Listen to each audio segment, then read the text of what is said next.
interviewing the new head of Saab Kockums this morning. Travel to Sweden was still a bit tricky, so we are interviewing him remotely. Hi Lars, thank you for joining us. How are you? I'm good, thank you. And how are you doing, Xavier? Despite Saab's virtual UDD booth last month, many haven't got the chance to meet you yet. So please tell us, who is Lars Tossman? Well, I am a person that have dedicated my professional life to work for Saab. I've been with Saab for more than 30 years. I have had many different roles, positions within Saab.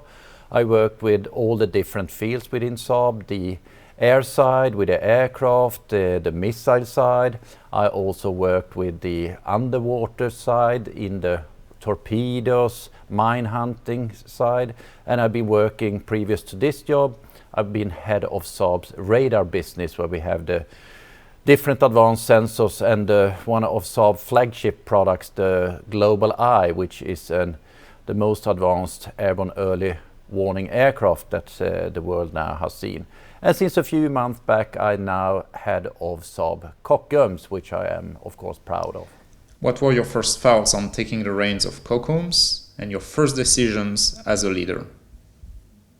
My first thoughts when I came to Kockums was it's impressive to see the technology level that we have there, both on the submarine side and on the surface ship side. It's also an impressive journey that has been taken place since Saab acquired Kockums back 6 years ago, that we rebuilt the shipyard, modernized it, so it's a full modern shipyard. We have all the engineers that we now have, really skilled engineers that we have in place. So it's an impressive journey that Kockums has been going through the last 6 years. And my first decision that has been I've implemented an efficiency program, which is not anything strange with that. It's part of how you do business. You need to always strive to be more efficient, and we're on a good path right now, so that feels good. What are the major projects you are currently working on?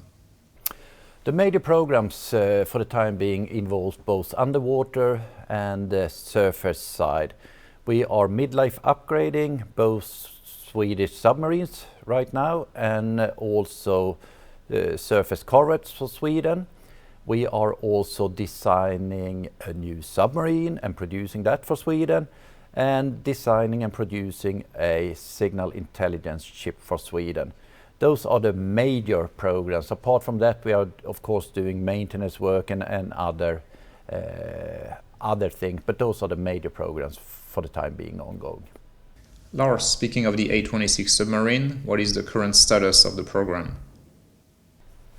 Well, Xavier, of course you understand I can't reveal any big secrets on that program, but I can say it's the most modern conventional submarine that is currently being developed and produced in the world today. We have done, as I told you previously, a fantastic journey with rebuilding the competence last 6 years since we bought Kockums back.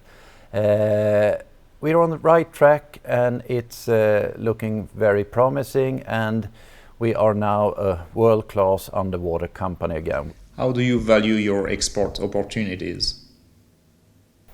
I must say I'm optimistic about our export possibilities. In the underwater field with the submarine, it's no big secret that we are in a dialogue with the Netherlands on the Walrus replacement, but as you know, it's a big procurement for any country to buy new submarines. So it's a long process.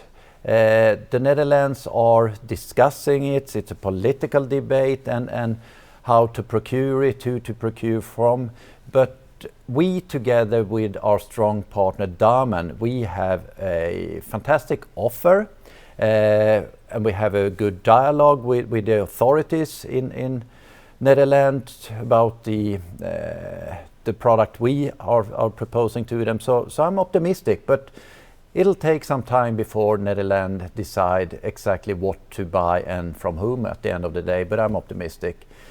The other campaign that we are working on, that's a government-to-government deal between the Polish government and the Swedish government that are discussing to buy 2 used submarines from Sweden.